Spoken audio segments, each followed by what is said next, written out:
Ladies and fuck me. Ladies and gentlemen, boys and girls, I'm beyond excited to bring on my next guest. He is the voice of Ghost in Call of Duty Modern Warfare. He is a stand-up comic and has been in tons of other amazing video game projects. He's a beyond talented and humble person. Can I please get a rounding round of applause for the amazing, the talented, the one and only Jeff Leach? I'm in. How are we? I'm good. Okay, It looks awesome. like I have a very greasy thing over my camera. Let me just wipe my camera screen slightly. There we go. You're fine. That's a bit better. Now you can see my face. How are we? How you doing, man? I'm good. How are you? I'm all right. Apologies for my tardiness today. I was dealing with some family emergencies back in the UK, so unfortunately I had to do that. No worries. I hope everything's okay over there. That's more important than this. So I just hope everything's good over there. Thank you. No, I appreciate it. Thank you very much, man. Absolutely. Anyway, Well, before nice I to be get into the connected to you. Say it again? I said nice to be connected to you. Nice to see you here and finally get on this call, because I know you've been wanting to do this for a little while. I hope you don't mind, but I'm going to be eating my breakfast while we're talking a little bit. No, please go ahead. But before I get into the questions, I would just like to say how much of a huge honor and a humbling experience it is to be getting able to speak to you. I'm a huge fan of yours, and I love a lot of the work you do. I'm a huge fan of you as a person. I relate to you on a lot of personal levels, so it's really just an honor to begin to bring you on today, and thank you so much for giving me some of your time, so thank you. Well, that's very sweet of you to say. Thank you very much, man. I appreciate that. Just a little cool little iceberg I've been doing for past couple of interviews. It's just, I have my questions, of course, but, you never really ask the interview, like, what's on their mind? Do they have anything that they want to talk about? So my question for you, Mr. Leach, is what's on your mind? Is there something you want to talk about, something you ate? Is there a show you want to recommend? You can literally talk about anything you want. The floor is yours. Whatever. Anything I want. Maybe I'll talk about how excited I am to shoot my first comedy special. That's going to be pretty exciting. So, in the next couple of weeks, in the next week, I'm going to be putting up a Kickstarter for my comedy special. I'm going to be shooting in April next year at a couple of very famous venues. The Comedy Cellar in New York City. They're going to be that's my home club. That's who brought me to America. So I'm going to shoot the special there. 2 shows on one night, and then I'm going to shoot 2 shows at West Side Comedy Theatre in Los Angeles as well. And then we'll cut the show together from those different shows in those different locations. I'm going to have some animation. I'm going to have some sketches. I'm going to have a rap video. It's going to be a ridiculous comedy special, but in fact, I don't call it a comedy special. I call it a comedy spectacular, because it's going to have so many different things involved in it. But a nice chance to showcase all of the different talents that I have. Yeah, so I'm excited about that. That's really what I'm thinking about an awful lot lately, is, all right, this better be good. Better start rewriting the jokes, making sure they're perfect, That is so badass. Oh my God. What inspired you to want to start shooting that? I've wanted to shoot a comedy special for quite a while, but I think the last couple of years of streaming have been very fun, but a bit dramatic. There's a lot of drama involved in the world of streaming. There's a lot of toxicity, a lot of interesting characters. Some of them great and amazing, some of them not so much. And I think the last 2 years, even though it's afforded me an opportunity to connect very directly with my audience and my fan base, of which now a large number are Call of Duty fans, or gamers. One of the things that I haven't invested as much time and energy into over the last couple of years is my stand-up, and it's something that I absolutely love doing. I mean, I perform regularly. I perform out in Vegas normally at the Comedy Cellar there, do a residency there once a month for a week, and I'll do like 14 shows, and I come back and I forget about it again until the next time I go out there, or until the next time I got shows in LA. So it's nice to return to focusing on the things that I really, really love doing, which is making people laugh, I'm super excited. I got me hyped. I ain't gonna lie. That sounds really good. Like that sounds like everything that I'd want from a special, man. I don't usually watch too many comedy specials unless you're like Dave Chappelle or someone. I don't really watch them, but I'm not Dave Chappelle. It sucks. I know. No, I'm just saying. I would say that's probably the single biggest obstacle in my career, is not being Dave Chappelle. But what are you gonna do? No, but I'm just really excited for that. That sounds amazing. I appreciate it, man. Thank you. To support that. Absolutely. My first question to you is, how would you say your childhood environment has helped you become the person you are today? How's my childhood environment? Well, I think in a number of different ways. Like, first of all, I'm very driven and very ambitious, and I work incredibly hard to a level where I sort of run myself ragged, you know, both physically and mentally. But I think that comes from my childhood because my parents were very, very pushy parents. They loved me, but they wanted me to, you know, both my parents came from very working class poverty backgrounds. You know, my dad's from the East End of London, very working class Cockney boy. And my mum comes from Romania, from Bucharest, which was, when she was a kid, that was a dictatorship. You know, Ceausescu was the dictator in charge of that country. So they had nothing. So my parents had to work very hard to elevate themselves from very working class poverty baseline up to a kind of, you know, reasonably nice middle class existence. You know, we went on a holiday every year. It wasn't a fancy holiday. It wasn't bougie. It wasn't thousands of dollars, but it was, you know, we went on little camping trips to Spain or France, you know, over in a ferry in the car.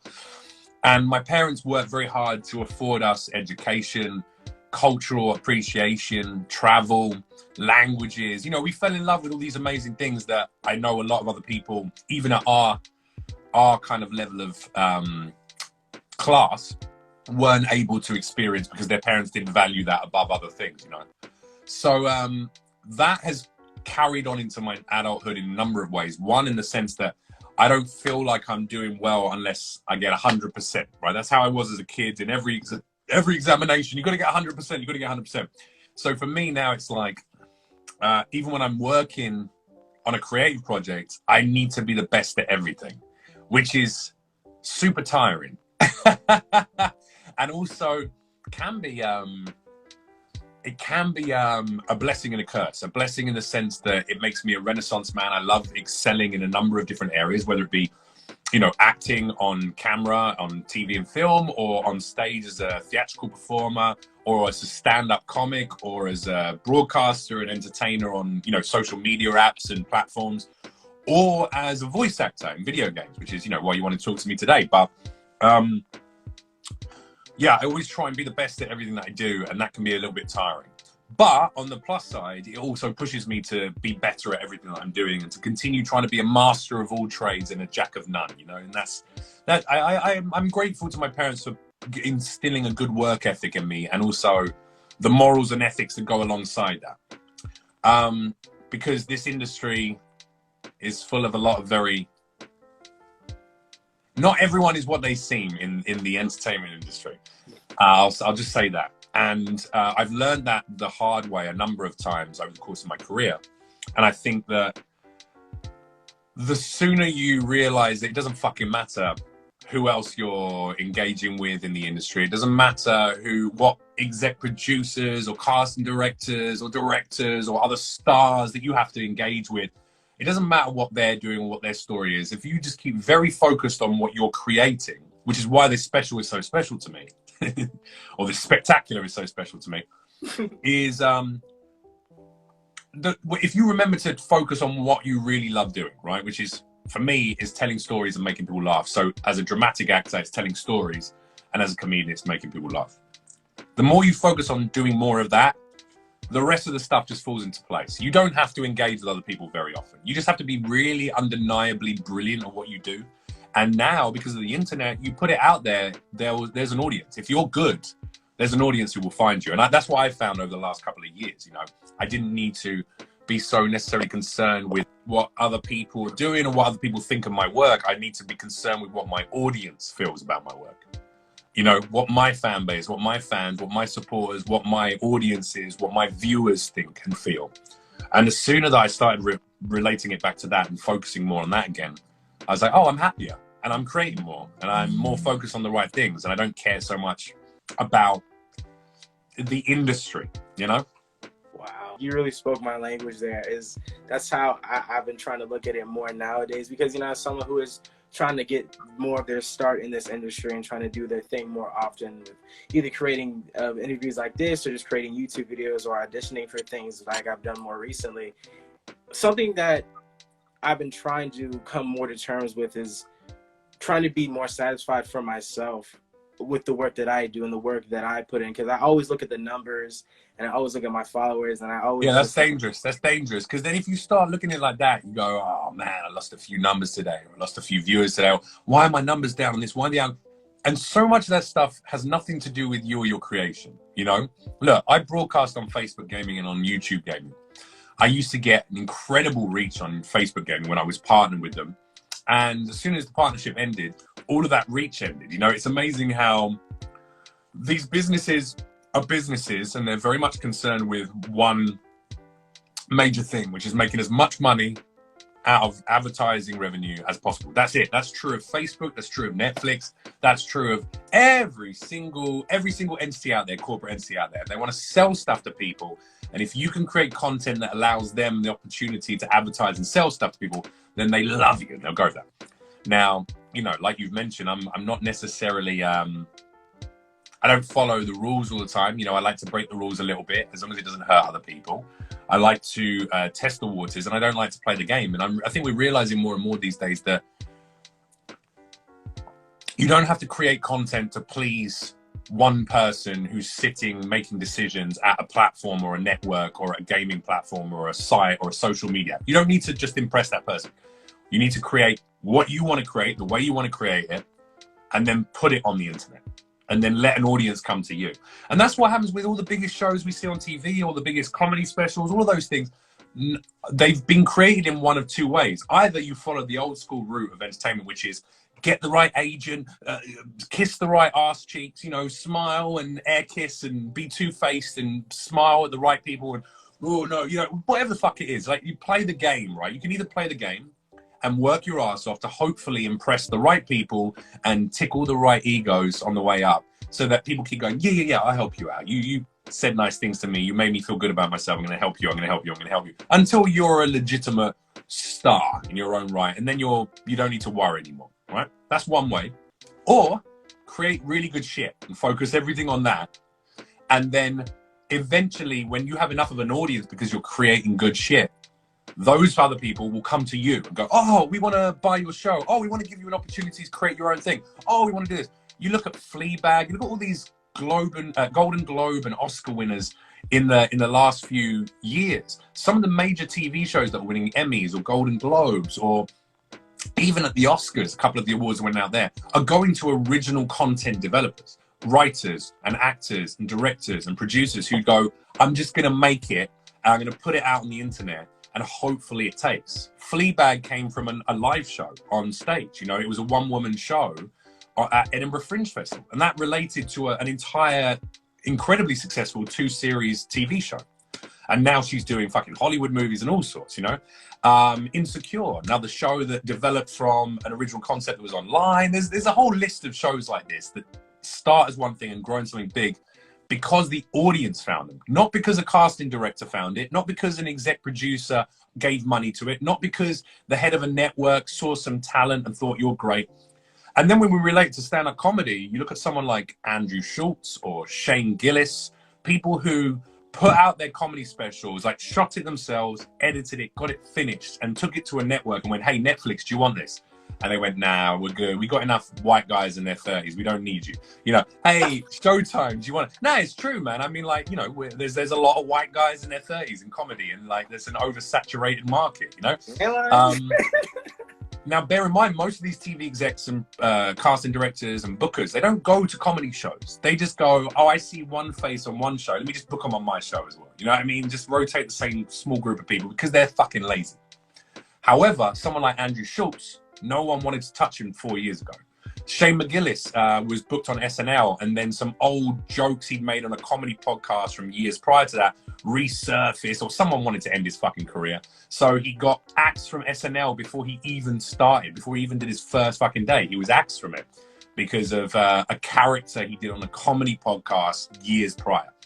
So these people were not something that the industry wanted, right? The industry wasn't calling out for Andrew Schultz or Shane Gillis. They got, nah, fuck those guys, white guys in their 30s, a little bit confrontational in some of their comedy and stuff like that. Now, I'm not like that, but, you know, I'm still a big fucking dude, white, 30s, with an open mouth, you know what I mean? With a big, you know, an outspoken, very a little bit too honest for this industry's kind of attitude. I was about to say, like, you really, just not to cut you off or anything, my apologies, but I just really can gain this sense from you that you're like really raw and honest. And that's another reason I wanted to bring you on here. I'm transparent. I'm very transparent. So I've lived my life in a very transparent way, and that extends to my online content. But I've also learned that transparency doesn't always pay for you. You know, it can cause you damage. And you have to learn to wear the different hat on a different platform. So when I'm on a stage as a comedian, I can say and do things that I can't do when I'm streaming as an actor or as a performer or a voice actor, and vice versa. You know, you have to find the right levels for the right platform. But what I was going to say about like Schultz and Shane McGillis, they took their specials to everyone. No one wanted it. Netflix turned Andrew Schultz down, Showtime turned him down, Hulu turned him down, Amazon told him to fuck off. So he took his special because he knew it was good, and he released it online in little bits on YouTube, segments by segments by segments. And every one of those segments got 1 million views, then a few million views. And now he's selling out tours. Now he's selling out all over the country. He did a big European tour, selling out theaters. He just sold out Radio City and was performing there, selling out thousands of seats at Radio City. And Netflix, who turned him down for his comedy special previously, after seeing all of his reach and all of his special go crazy and go wild online, they turned around to him and said, oh, we'll give you a show. So he got his own TV show on Netflix. And that was the same company who turned him down 6 months earlier, you know? So what we're learning is, if you have the power of, if you have any kind of internet savvy, which I think anyone who's creating content online has to learn that stuff. And if you have an audience who are supportive and good and kind and will share your stuff and will like your stuff and will tell other people about your stuff, you can find success off your own steam. You don't need the exec producers. You don't need the casting directors. You don't need the Hollywood elite to let you in. You just need an audience who backs you. And then they go, oh, you can make money for us through advertising. Here's a deal. Here's a show. Here's a writing opportunity. Here's an acting opportunity. Here's a fucking comedy special. And yeah, that's how it goes. So, you know, that's what I'm going to do.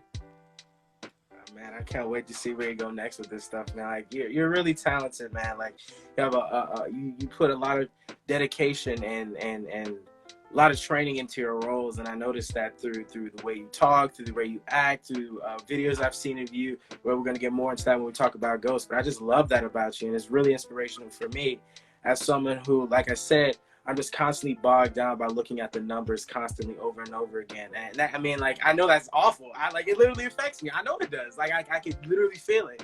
But it's hard to break out of it once you're in it. You know what I mean? And you have to break out of that, man, because it'll make you very depressed very rapidly. I don't think a lot of social media, if you're a social media content creator, I mean, let's not even bring trolling and harassment into it, because that adds a whole new level of stress. But just at the smallest end, day to day as a content creator, you can be having success, you can be building numbers, you can feel like you're doing all these great things. And then someone at the business end decides, right, today we're changing the algorithm so that these kind of videos get more reach or whatever. And you had all this success that was building, and all of a sudden, that's it. Where the fuck have my audience gone? What's going on? Why are people not getting notifications? What's happening? And it can be heartbreaking because you feel like I'm doing everything that they're asking me to do, and I'm not getting any kind of return back anymore. And I mean, Facebook Gaming is a great example of that. You know, they profess to offer all this support to their content creators, but it's bullshit. I myself was the subject of months of targeted harassment on my channel at the end of last year, and, you know, reported it multiple times to my partnership manager when I was partnered with Facebook, and they didn't do anything about it. And then 6 months later, that all blew up into a big drama, which could have been avoided if they genuinely gave a fuck about their content creators.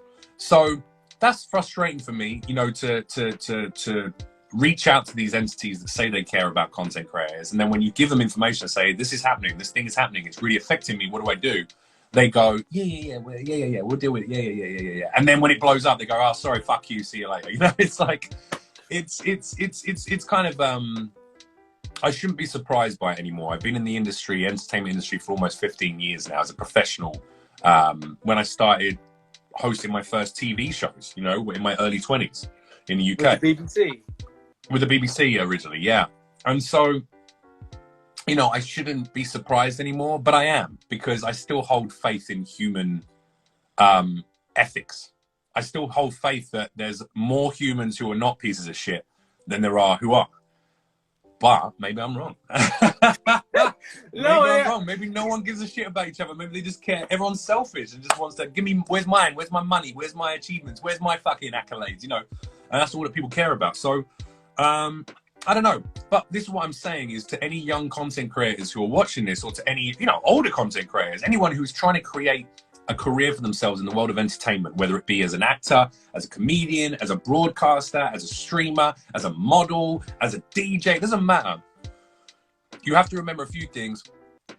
These days, there are ways to find an audience without having to go through the usual channels, you know?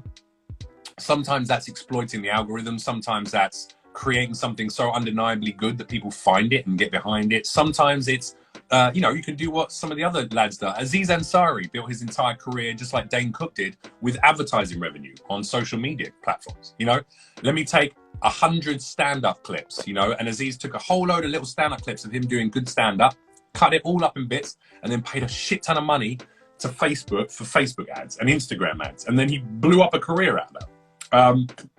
Dane Cook did it first on MySpace, you know, back in the days of MySpace. Everyone was doing comedy, everyone was trying to be a comedian, but he was the only guy who went, I got a good job, I'm going to take all my savings, I'm going to spend like tens, if not hundreds of thousands of dollars advertising my shit, getting it out there in an advertising paywall manner, and I'm going to get loads of views on it. And then when they get loads of views, I know I'm going to recoup that back in the bookings that I land because of that reach, you know? So, yeah, a mixture of business savvy, internet business savvy, but also understanding that it has to be good content first. Whatever you're making, it has to be good. I hope that that's the way, you know, to a successful career for people like me, who are a little bit, you know, rambunctious. But even then, like, what, you know, what is good? Just create, you know what I mean? Just like make content, because someone out there is going to find it. Someone's going to think it's the best thing ever. You're going to find your audience regardless. And that's one thing I'm trying to really internalize myself too, is like, good is very subjective. Like, what is the one good? You know what I mean? Someone's going to find good in everything and that you make and that you do. I found there is also shit content. Well, yeah, there is. Not everything is good, man.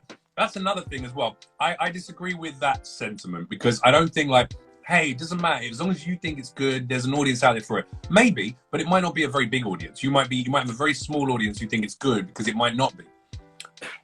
The difference is you will care less about what the industry thinks if you're focused on your audience that does like your stuff. That's what I'm saying, is like, you might not blow up into the next biggest thing because your content might not be great. But if it's good for the audience who digests it, if they enjoy it, then they'll keep coming back and they'll tell friends, and you can build up an audience slowly, you know? But yeah, there's a difference. I mean, there is good content and there's shit content. You know, I see a lot of shit content blowing up on YouTube. I just got, today, YouTube. So we have these creator meetings every week for, if you're a YouTube partner. It's for the YouTube shorts predominantly. And then they have people showing, hey, this is how I've used shorts to blow up my channel and stuff.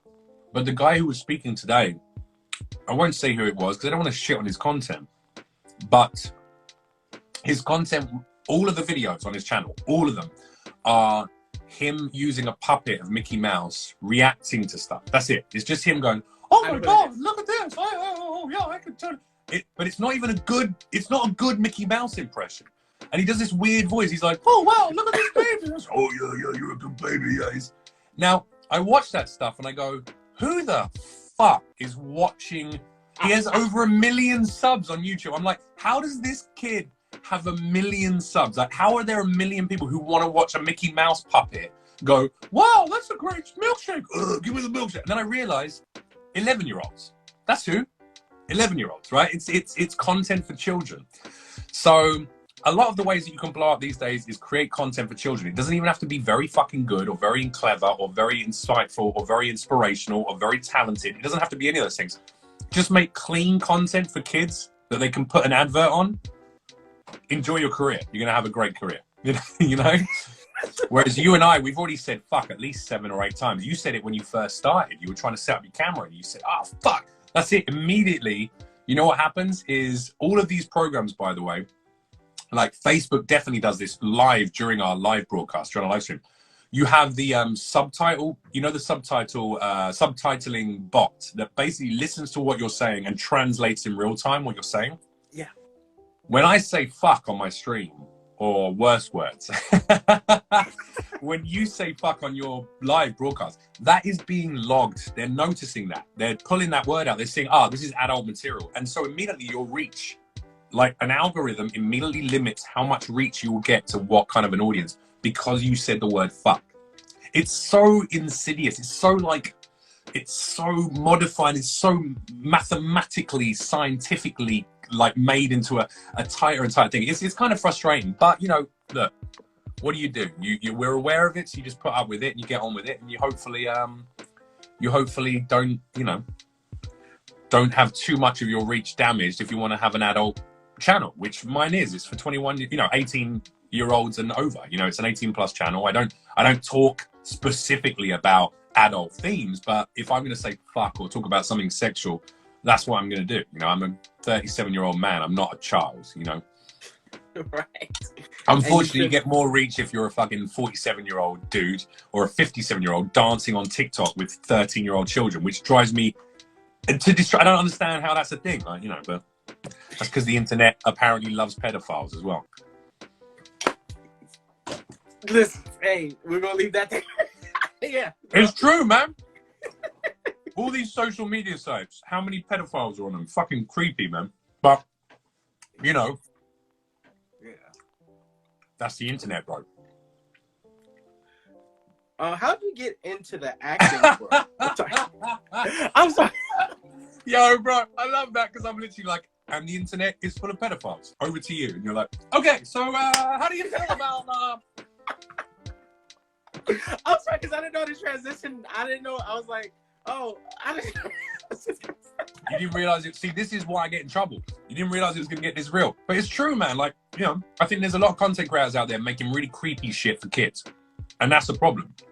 I think there's a lot of kids making content that is over-sexualized. I think PewDiePie and iDubbbz and H3 months ago, they did this kind of cover. Oh, no, Pay Wubby Money did a video on an ASMR content creator on YouTube who is a child. She's a child. She's like literally, I don't know, fucking 13, 14. She's a kid.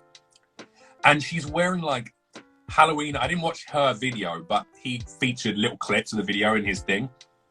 And she was wearing like sexy Halloween cop costumes, shit like that, like PVC fucking outfits and stuff like that. And she's whispering in the car, I'm sorry, I'm gonna have to handcuff you. 12 years old. Now, if you, as I don't know how old you are, but you're a grown-ass man. I'm a grown-ass man, right? I'm 37. When I see that shit online, I'm like, immediately in my head, red flag, right? Red flag, red flag, red flag. This is clearly a child making sexualized content to appeal to pedophiles, and it's getting monetized and it's getting loads of reach and big money. How does that happen unless there's someone at the business end of it going, yeah, that's all right. Yeah, that's okay. Yeah, that's good. Yeah, because it's being reported. But they just go, yeah, it's just a kid just expressing herself, Anyone who thinks that this is sexualized is putting that sexualization on that content. It's like, no, motherfucker. She's got a $10 outfit from a Halloween outfit that is literally sexy, slutty cop outfit or something. And she's making sexual innuendos in a whispered voice. There's only one person who's going to want to watch that kind of content. And that is a fucking pedophile. So how does that exist on YouTube? And it does. And that's what I'm saying. It's like this. It's very difficult to work out what the platforms want because they present one sense of themselves, which is the moral, ethical, public image. We care about protecting our content creators. We care about creating safe environments for children. We care about supporting our content creators of color, our content creators from the LGBTQI plus community. We support our content creators of all genders, races, and ethnicities. And we want to protect you. Also, check out this channel if you're a pedophile, because there's loads of kids on there saying sexy shit in little outfits. Like, that doesn't match up for me. So it's problematic, but, that's the internet, man. It's a seedy, insidious little place. And that's why I deleted every single person off all my social media apps. I only follow my girlfriend, my dog, and my production company. That's it now. Family, and that's it. I don't even follow any of my friends because I don't want to see on Instagram bullshit. I don't want to see everyone presenting their best selves. Hey, look at me, I'm so happy. Hey, I'm just doing this. Hey, I'm doing that. Wow, I just shot this. Wow, I just shot that. But I know all those motherfuckers, like, I'm talking like all verified accounts, all famous people, all stars, right? Friends of mine from the industry. And I know that I spoke to that guy the week before and he was like, man, I'm fucking depressed, dude. I got this one job, but like, I lost out on this other thing. Or this, or you know, one of my female comedian friends being like, I'm having a really fucking hard time and I don't even know if I want to do this. But then on the social media app, hey, I'm performing here, just loving my life. It's not real. And I think for youngsters especially, and I found this with my audience, this is what has driven my content on my channel, especially on Facebook Gaming and YouTube Gaming, is talking about mental health advocacy, being very open about my own story with depression, suicide. I tried to commit suicide about 5 years ago, 4.5, 5 years ago, and also alcoholism. I haven't had a drink in almost 3 years. So when I talk about those things openly online, it's amazing how other people come forward and go, oh fuck man, I've been feeling the same way. I didn't realize. And you're my dude, you're Ghost, and you if you feel like this, then maybe I can get out of it as well. Maybe I can beat the depression back. Maybe I can get out of my anxiety. Maybe I can beat back my addiction or whatever it happens to be. And that's what the fucking internet could be used for more and more and more. People connecting with people and helping them to battle their demons and find ways to live a more fruitful and positive life.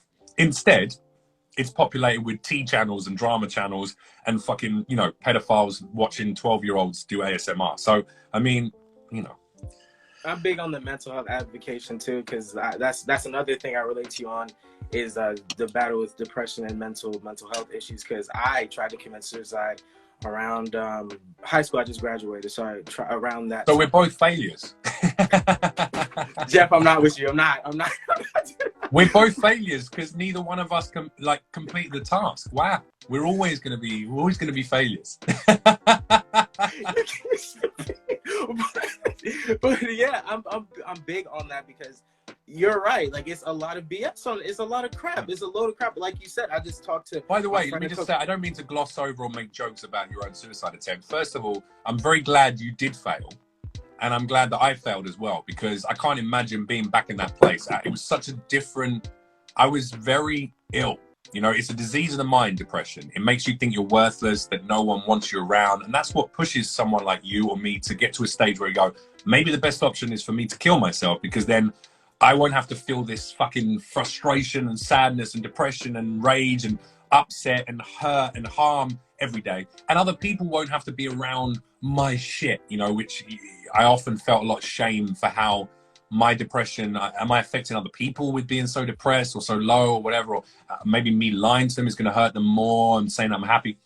So first of all, I'm glad you failed, but we are still failures, and that's a positive thing. And I understand. So sorry, carry on. But I didn't want to gloss over. I didn't want to pretend like I. Oh no, Jeff, you're a comedian. I love it. You're a comedian. I love it. I love all of that stuff. No, I got you. But no, like I was. A lot of the friends that I know, I talk to, they'll be like, "Yo, man, I'm battling this, or I hate this," and I'm looking at their Instagram or their Snapchat, and they're posting with their friend, or they're playing basketball. You literally just told me that you think you suck at basketball. Why are you posting about this? You know what I mean? And it's just like a lot of fake stuff, and people not knowing how to deal with mental health, especially in my area. There's a lot of confusion and people not knowing how to handle it, and that's why. Where are you based? Georgia. Okay. Around there, and well, Georgia's fucking crazy, though, isn't it? Didn't they just make abortions illegal? That's Alabama. Oh, that was in Alabama. But they're working on it here. So don't be surprised. They're working on removing those rights for women there. Okay, great. Yeah, it's a mess. But yeah, just a lot of people don't know how to talk about it. When I will never forget this experience. I talked to one of my friends. I was like, "Hey, I'm going through something." And I detailed it to him. Told him everything that's going on. You know what they said to me? They said, "Oh, that sucks. Well, just try to be happy. Talk to me whenever you need me." Bro, I just needed you right there. What are you talking about? Yeah, I just told you that I'm not good. And you're like, all right, we'll keep working on it. Get happy and then talk to me. That's what it is. See? Like, and he didn't have an issue with that. I was like, how do you not have an issue with what you just said to me? Like, I literally just spilled my heart out, and you're just there like, oh, try to be happy. It's all right. Talk to me. Like, Well, that it sounds like was so someone. That sounds like dismissive. someone who's probably insecure and scared of their own realities. A lot of people don't want to listen to other people's problems because it makes them aware of their own, and that's a difficult thing for some people. People would rather live a lie than face the realities of their own situation. I looked at it like this. I've done the years and years and years of pretending like I'm okay. And now when I acknowledge that I'm not okay and I do something about it, I feel better. Whereas before, I would pretend I'm okay to stop other people worrying or thinking that I'm not okay. And I would just feel worse and worse and worse and worse and worse and worse and worse and worse. And just constantly, it becomes a nasty little cycle, you know? Whereas now I go, okay, I'm pretty good. I'm pretty good. I'm pretty good. Oh, I'm having a good day. Oh shit, really bad time. Something's going on. I go, I'm aware of this. Why am I feeling that way? What do I need to change? Who do I need to talk to? Who do I need to open up to? How do have I worked out? Have I eaten healthily? Have I seen the sunshine for the last fucking week? Have I gone for a walk? Have I talked to my girlfriend? Have I talked to my friends? By doing those things, I sometimes still have periods of depression, but I'm more likely to come out of it healthy and in the right way, you know? Absolutely. And that's how I'm starting to do it more recently, is just do what you're talking about, like work out more. Like every day I write down on my schedule, hey, go for a walk, go exercise, do some push-ups, do some jumping jacks, go talk to a friend if you're feeling something. And you're right, it helps you come out of that period more safe and happy and healthier with how you are, because you've expressed how you felt and you've been able to work out those emotions through different things. Music is a great release for me. Like I'll listen to, if I'm ever feeling sad, headphones just go into that music world and it just puts me in the right spot and just puts me in and it fixes me like that. Of course, like I said, we all go through like periods of like sadness or depression or self-loathing or feeling unworthy, but just doing those simple things can really make a whole world of difference in my life and especially yours and just people around the world. So I'm big on telling people to do stuff like that, you know, because it breaks my heart when someone is like, one of my friends texted me yesterday. He was like, "Oh, I feel worthless. Like I don't mean anything." I had to sit there and talk to them about that. Like, hey, no, that's not even true. And we sat there and we talked about it. And we just had a heart to heart. It was amazing. Like, and I want more conversations like that to happen.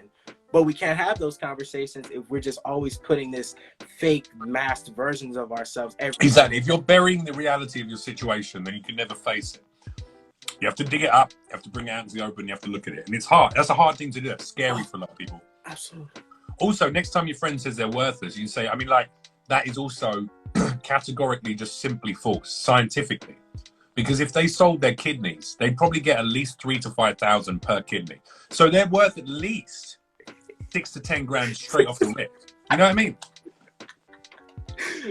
Take your lungs out and sell them on the black market. Listen, you can sell a liver, and you can do that for about 7 grand maybe on the black market. I don't know. I'm not. It's been a while since I bought a liver, but you know, it's like, But that's what I do. I use humor to soften and lessen the serious nature of certain situations, some of which affect me directly, or some that I think might affect my audience. Whether it's viewers on stream or an audience in a stage, standing watching me on stage, sitting watching me stand on stage.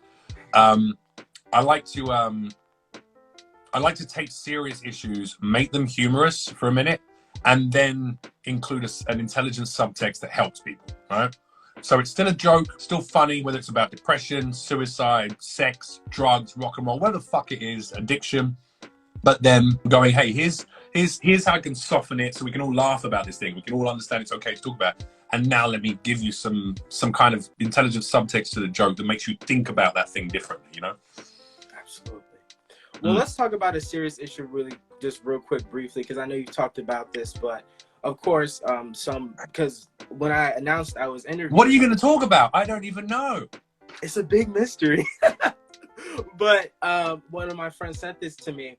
They were like, hey, Josh, just a heads up. They sent me an article saying Jeff Leach is a sexist. They kicked him out of Call of Duty Modern Warfare because he's a sexist. Now, when I first read that article, I was like, what? Because I wasn't aware of you. I just saw this. We were like, wow, he really is sexy. Oh, sexist. My bad. Okay, sorry, I didn't realize that. And I was like, oh, dang. And then my good friend James C. Burns was interviewing you, and I was like, is this a good idea? I mean, a whole article just came. Do you sure want to do this? He's like, yeah. I'm gonna do it. Y'all had a great conversation. I love James. And that made me aware of your situation and wanted me to speak to you 10 times more. Cause I was like, holy shit, this is like all BS. This is what's going on. And he just got Well, yeah, but that's the thing. See, anyone with half a brain cell who's scratched the surface of any of those articles, which, by the way, all those articles are mirrored sites. The people who constructed this very, very, very clever character defamation against me did a very clever thing. They paid off a series of bloggers and writers from a company called Muckruck. It's like basically like an online resume for journalists.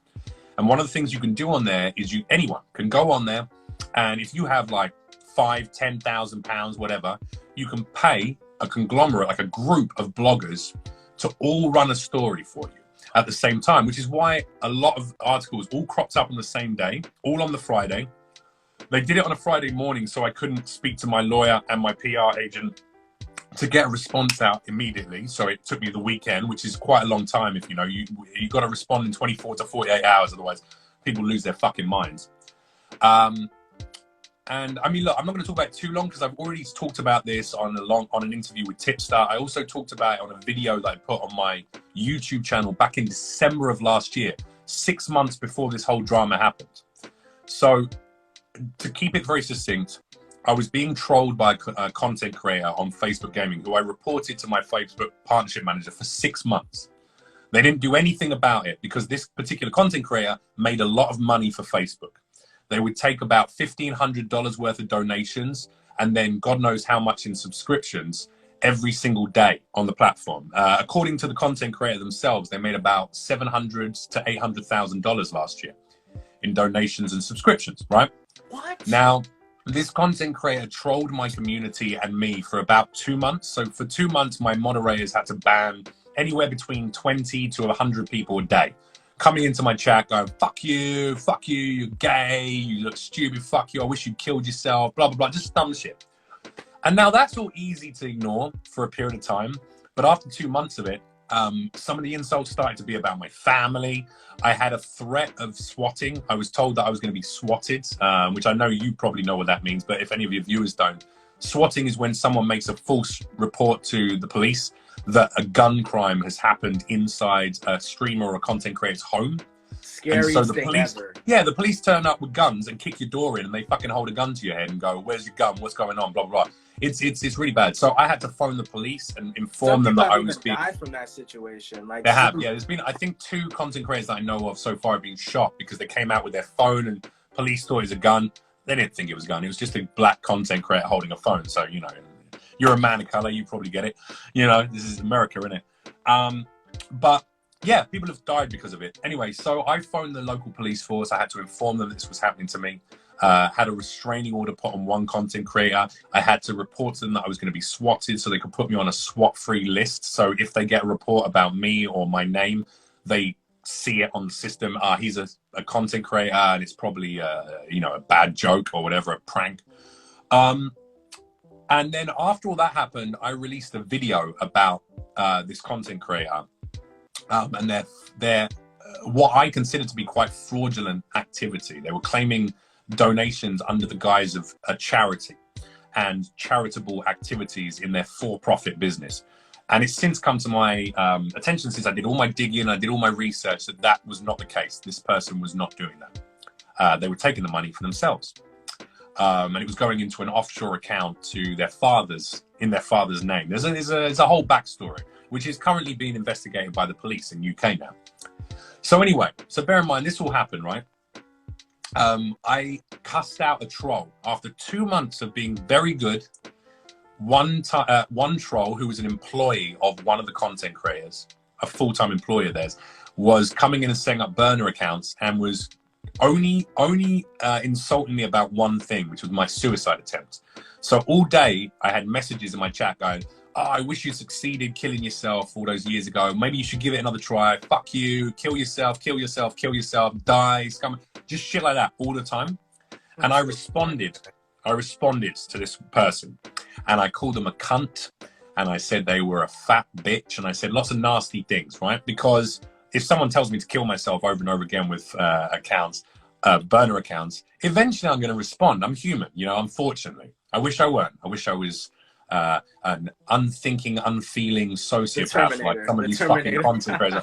Honestly, some of these content creators must be sociopaths because they do so much evil shit to other people. They love drama, they love the tea, they love the fucking the false accusations, they love cancel culture, they love going after people that they have grudges against because they see that.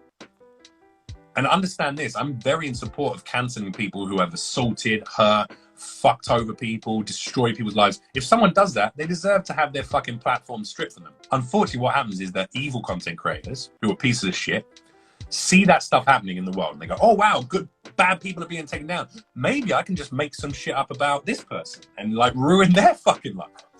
So even though it was all very calculated and very orchestrated, and what I said to this person wasn't nice, but it was in response to a troll who was telling me to kill myself. The frustrating thing is they were recording, live recording, as they were trolling. So they wanted to have it because I deleted the VOD straight after the stream. I went, that's not who I am. I don't want to respond to trolls. I don't want to ever speak like that to anyone, even if they are a fucking piece of shit. I don't want to be that person that responds. I need to be more professional. So I went on December the 11th. This happened on December the 10th or something. On December the 11th, I made a video for YouTube. The beginning of the video, I apologized for making that comment to a troll. I said, I'm not apologizing to the troll. They can fuck off because they're a piece of shit. But I apologize to my viewers because me using any vitriolic language, that's not who I am. That's not what my content is about. In 2 years, we raised, like last year, $100,000 for fucking charities. We raised money for content members of our community who were struggling during the pandemic to raise children, like a single mother who was struggling to raise her children, look after an elderly relative. We have raised money for one of my moderators passed away. No, I don't need applause because I'm not listing this shit off so I can get praise. I'm listing this shit off and going, this is what my channel's about. Mental health advocacy, charity fundraising, playing with viewers all the fucking time, trying to connect with as many members of my community, talking about suicide, talking about mental health, talking about depression, talking about alcoholism, helping people, creating online community and support so that people can get that kind of support from other members who are suffering through similar things. I have a mental health room on my Discord that is one of the most populated rooms on the server. It's like all of that shit, none of that shit mattered, because they sensationalized the concept that my response to the troll was me being a sexist or a misogynist, which it wasn't. I was raised by women, I was shaped by women, and I'm very proud to be a big supporter of every female peer in my industry, every colleague I've ever come across, and anyone who I think is fucking brilliant. I don't care if you're black, white, old, young, male, female, straight, bi, gay, pansexual. I don't give a fuck who you are or how you identify. If you're a good person, I got you, 110%. If you're a piece of shit, I've always gone through my life going, if you're a piece of shit to me, I'm going to fucking tell you you're a piece of shit. Now, that's the transparency. Unfortunately, this is Hollywood, and they don't want transparency. They want you to keep your mouth shut and smile and go, hi, I love everyone, and everything's good. That social media mask in real life, yeah. It's fucking dog shit, man. Anyway, so that happened. And Activision responded and released a statement because they saw an opportunity to scapegoat me to avoid the current news that's going on, which we realize now, my lawyers and I realize the reason they issued that statement in May, when this all kicked off, this drama kicked off, they responded there because now they're being sued by the fucking government. They were being sued by California State after a 3-year investigation into Activision and Blizzard about rampant misogyny, sexism. They had a Bill Cosby room in their fucking offices. They had a female member of staff commit suicide because allegedly she was dating her boss, and he showed photos after they broke up. He showed photos of her vagina to colleagues at a Christmas party. They used to do cube crawls where they get drunk and try and fuck women in the office. Like, this is the business of Activision Blizzard, a $6.5 billion business a year ago or 2 years ago when they reported their taxes. And so a $6.5 billion business decided that me responding to a troll online and cussing someone out, which happens every day on hundreds of thousands of people's accounts, people responding to trolls. Mine was apparently this big statement of sexism and misogyny. No, it wasn't. It was me commenting on a fucking troll telling me to kill myself, you know? But They responded because there was an opportunity for PR there. Hey, look, we can appear like, look at us. We're really taking care of our female players. We really care about the community. Fuck off. You just didn't want everyone to know about the court case that you're fucking going through, you lying pieces of shit. So fuck Activision for that. They can go and suck a dick as far as I'm concerned. Now, here's the dick. No. Bro, I'll give it, I'd say it how it is. Fuck them. They fucked me over in a big way. And like, they really went after me and they made themselves look like a bunch of fools. And I'm really glad that Vanguard sales are down 40% because of what's been going on with their business. There's a reason why their current game is flopping.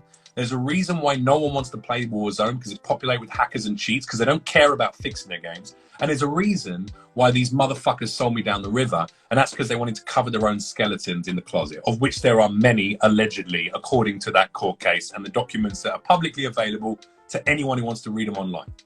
So that's what happened with that situation. But here's the piece of information that I really want to come out, and I really want people to know. The only reason any of these blog sites ran stories is because Activision gave a statement in response. Activision's response was, we severed ties with actor Jeff Leach. We do not stand by sexist or racist remarks, and we want to protect all of our community. That was their, I'm paraphrasing, but that's basically what it was. 3 things. We severed ties with them. We don't support sexism and misogyny, and we want to look after all of our player base. And here's my response to that. And here's my very factual and evidence-based legal response that has that we have the fucking evidence, we have the emails, we have the proof, and that's why I'm going after some of these publications and why I'm going to be suing any of these motherfuckers who keeps these bullshit stories up about me. First of all, Activision and I had severed ties on March 15th, not May 10th, March 15th, 2 months prior. And the reason we severed ties is because they didn't like the fact that I was starting news strands about Call of Duty on my social media accounts. I talked about Dr. Disrespect on one podcast about why he might have got axed from Twitch and what my feelings were about that. I talked about, wouldn't it be great to see a Call of Duty movie? Who loves that? Who would love the idea of a Call of Duty movie? That sounds cool, wouldn't it? And apparently that was problematic. Me even suggesting it was problematic because there's some Wait, but deal. they announced that movie already, though. Well, they didn't. There is no movie, or there isn't a movie, whatever the fuck it was. It doesn't matter. What it was, they just didn't want me talking about Call of Duty news, right? As a Call of Duty actor. They want me to keep my mouth shut, do the lines, and fuck off. That's literally it, right? So I didn't play the game, and that's why we ended up severing ties. I was doing too much talking, and they didn't like it. Now, listen, as a business, if that's their decision, I completely respect that. They can decide to say, you know what, we don't really like the way that you're approaching the role outside of the role, you know, like how you're embracing this, how you're making yourself so immersive within the Call of Duty community. You know, I was hosting tournaments. I was shoutcasting tournaments for the US Air Force for charity runs. I was doing big charity fundraisers with all the actors from Call of Duty for Equal Justice Initiative. We raised $35,000 in one day, one stream in like 5 hours for the Equal Justice Initiative. I did all of these fucking things with them. I was playing with viewers every day, looking at the game, looking at all the new stuff. I was streaming 6 days a week, 6 hours a day. Warzone, all Call of Duty, all for the community, all for making myself synonymous with this wonderful fan base who really fucking care about their game and about the world and the franchise. And that was too much for them. So that's the information that a lot of people don't even know.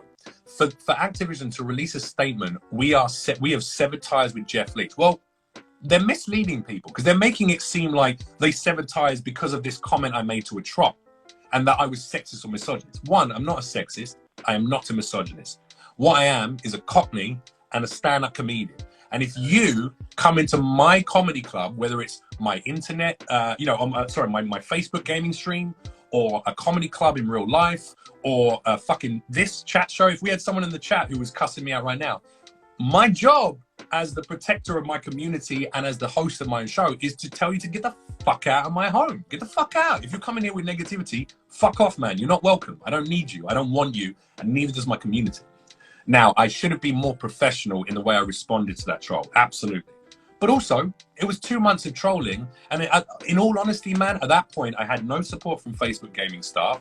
I had no support from fucking Activision. I had no support from any legal entities that I was hitting up about this situation. They just went, you know, here's what it is. We're trying to do something, blah, blah, blah. And so I hold every single one of those motherfuckers accountable for what happened. I'm also holding myself accountable because I shouldn't have reacted emotionally. I shouldn't have cussed out this troll. I should have been the bigger man. I should have been more intelligent. I should have been more professional. You know, if I want to be a professional actor, I have to act like one. So I know what I did wrong. However, I know what I did wrong because I apologized for it back in December 2020. It's on video. It's on my YouTube channel. 2020, December 11th or December 15th, maybe, of 2020, I released a video called Jeff Leach Talks About Activision, talks about Nitro Luke DX.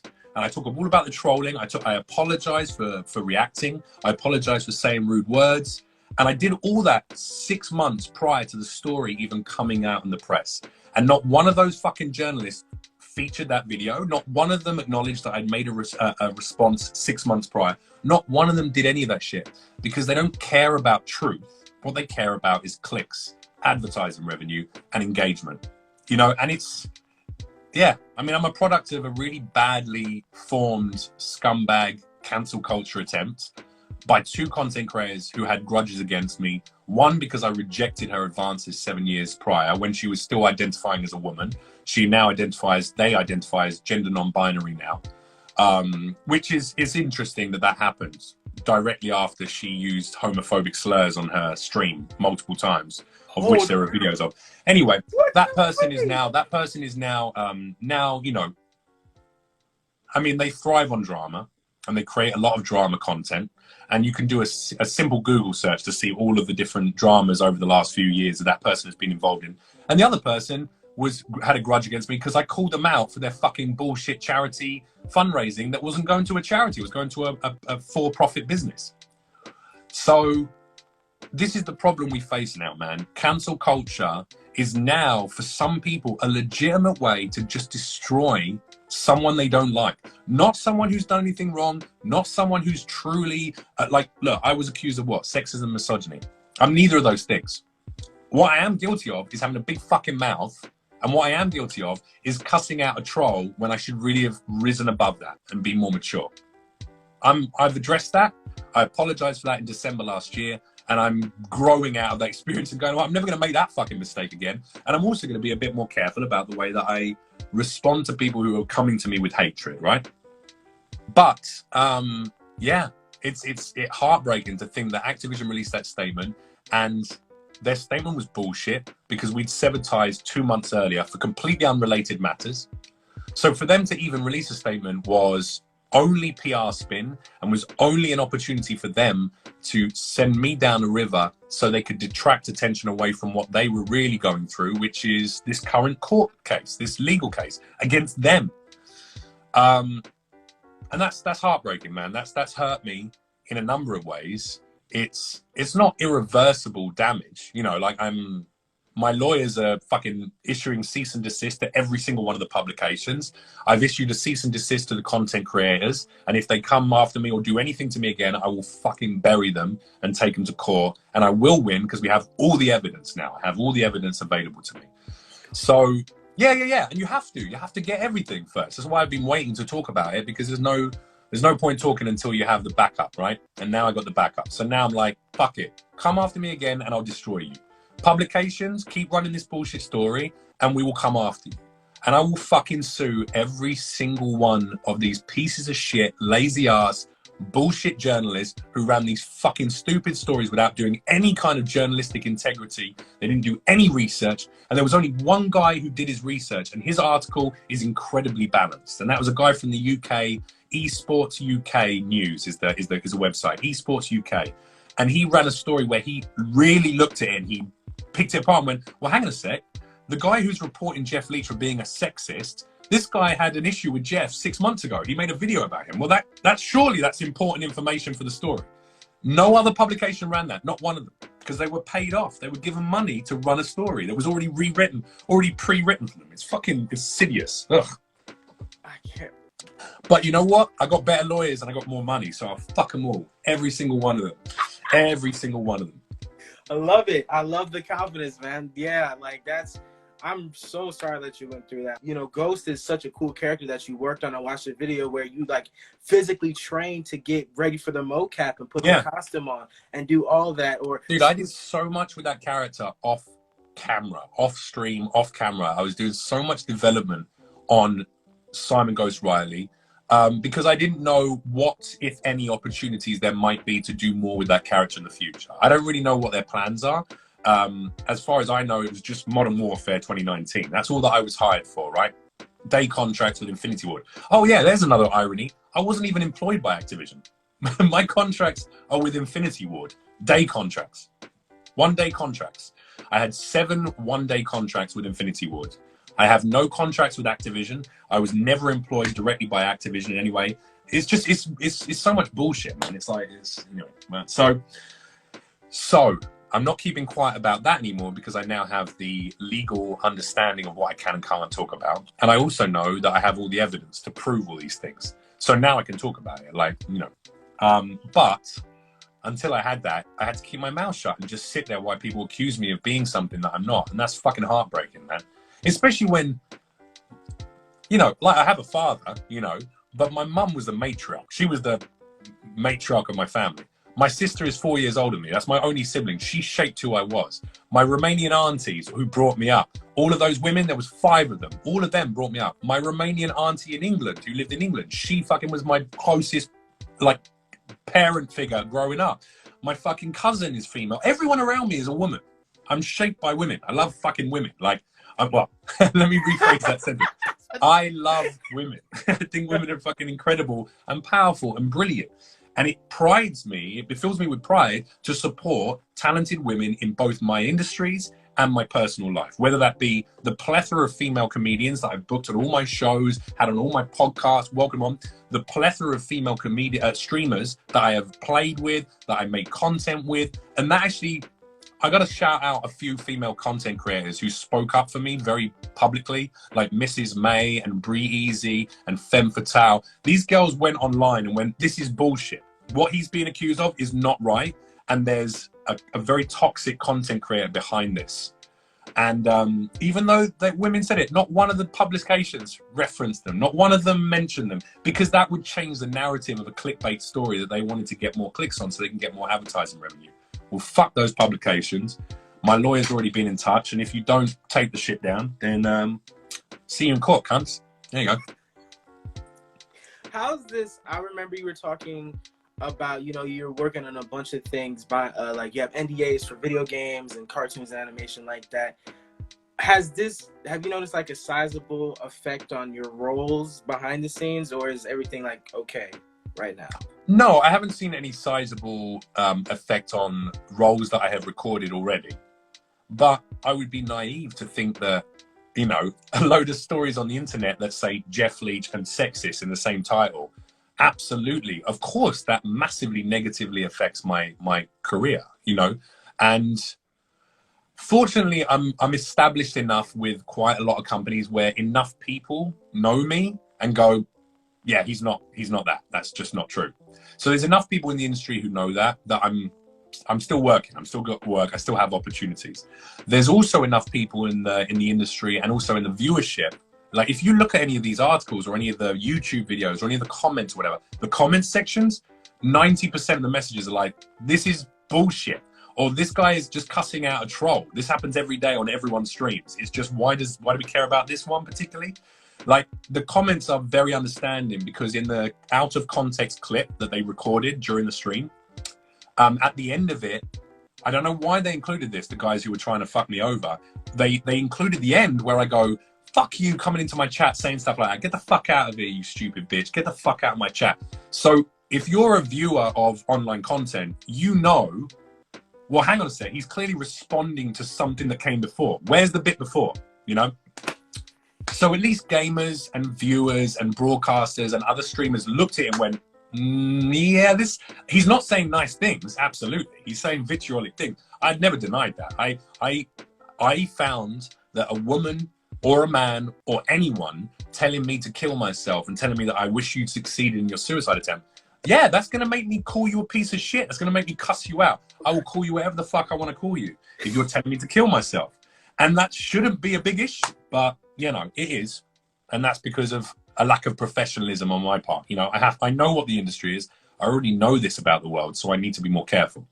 However, yeah, just ridiculous. So there has actually been an effect. Yeah, of course there's been an effect. But like I say, fortunately, I am a good fucking dude, and I have been very transparent and very honest throughout this entire process. Even acknowledging the fault in my court, you know, do I regret telling someone who told me to kill myself over and over again? Do I regret calling them the C word? No. Do I regret using vitriolic language to deal with a troll on my stream? Yeah, absolutely. You can still feel two ways about a situation, even in the moment. Do you know what I mean? There was a human reaction, which is, you're telling me to kill myself over and over again. That's triggering, that's upsetting, and it really fucks me up, especially when I'm trying to broadcast the viewers and I'm trying to do a stream and stuff. So yes, I'm not surprised I had an emotional reaction, but in hindsight, do I look back at it and go, well, might have been better if you just kept your mouth shut? Yeah, of course, you know. So, you know what? I look at it like this, man. I think there's a lot of people in the industry who have been accused of a lot worse things, you know, and it turned out those things weren't true as well, and they bounced back and they have great careers now. I'm being accused of calling a troll a cunt and various other nasty words on the internet, right? I'm being accused of using misogynistic language, and I'm being accused of that by people 6 months ago. Even now, no one gives a shit now. It's a new drama now. It's a new thing. No one cares about it anyway. But for me, I still care about it. And I still care about making sure people understand who I am and what I really feel about the world. And so, you know, I'm dealing with it. I'm dealing with it legally. I'm dealing it with lawyers. I'm dealing it with publicists who are reaching out to these various entities and saying, you know, look, we will give proper interviews. We'll give you the real information of what's going on. And now I know legally, I can tell you that Activision and I had severed ties on March 15th, 2 months prior to this whole drama, and that I'd been reporting to Facebook Gaming for 4 to 6 months prior to that situation that this was happening and that I was being trolled relentlessly and harassed relentlessly. I really do hope that blows back on the entities that reported this bullshit or took action without doing anything when I first reported it. Why did Facebook Gaming not have my back for 6 fucking months before that shit happened? And I'll tell you why, because they don't give a shit about their content creators. So fuck them as well.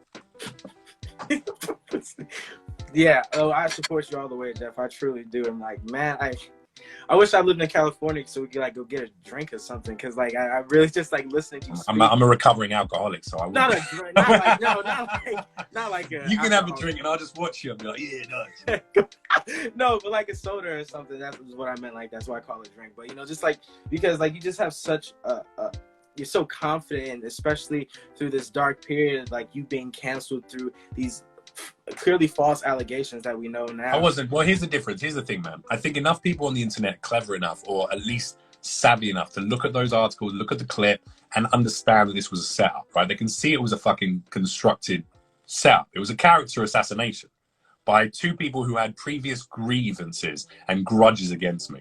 So it's easy to see that if you have half a brain cell, right? So for the audience, most of the audience know it's bullshit. For the industry, it's frustrating to have those articles out there, but also I know how it works. Already 10 of those articles have been removed, and more are going to be removed over the next couple of months.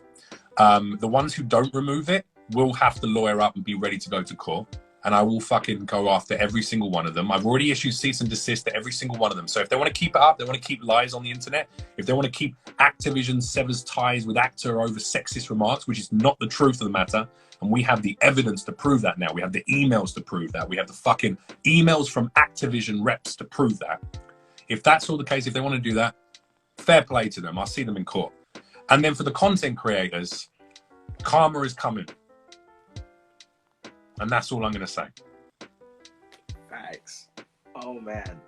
Yeah. And you say, like, you know, confidence out of the situation. Here's the thing, man. I wasn't cancelled. 2 scumbags had an attempt to cancel me. They tried to cancel me. And it half succeeded and it half failed, you know? They managed to what? I wasn't working with Activision. I didn't get fired by Activision. I wasn't even employed by Activision. So everyone, they think that was the win. That's not the win. I wasn't even working with Activision. And I also have other projects that were in conflict with my Activision work coming out next year. So stay tuned for those and fuck that whole company. I mean, they'll be buried anyway. You know, they're fucking, their cells are down. They got the government fucking investigating them, and you know they got enough problems. So fuck them. I was about to say, I hope even they. I don't think you'd want to like come back as Ghost working for that company. Never. No, absolutely not. No, no. They'd have to pay me a lot of money, and they'd have to offer me a public formal apology for sending me down the river, and they won't do either of those things. So good luck to them. Hey, enjoy making fucking games filled with hackers and cheats, and I'm sorry to hear your sales are down by 40% on your latest release. And then when it comes to Facebook gaming and things like that, I think Facebook gaming, I think there are people there who really care about content creators. Let me make that very clear. My partnership manager, for instance, I'm not going to say his name because I don't want to sell him down the river like companies do to me, even though they did the same thing. My partnership manager is a good person who cares about his content creators. He really does. He took every report I sent and he said he forwarded it on. I genuinely believe he did that. I genuinely believe he wanted to try and remove this other person from the platform because they were causing not just me, but lots of other content creators issues. Z-Laner was being trolled by him. Y8 was being trolled by him. The list is endless. Doom49 was trolled by him. All these great content creators on the platform were being trolled by this content creator whose name I won't even say because I don't want to give him the fucking time of day. So I believe that my partnership manager does care about his content creators. I want to make that very clear. What I think is that Facebook as an entity do not care enough. And they profess to, and they make all these big grand statements, just like Activision does. We care. We've listened.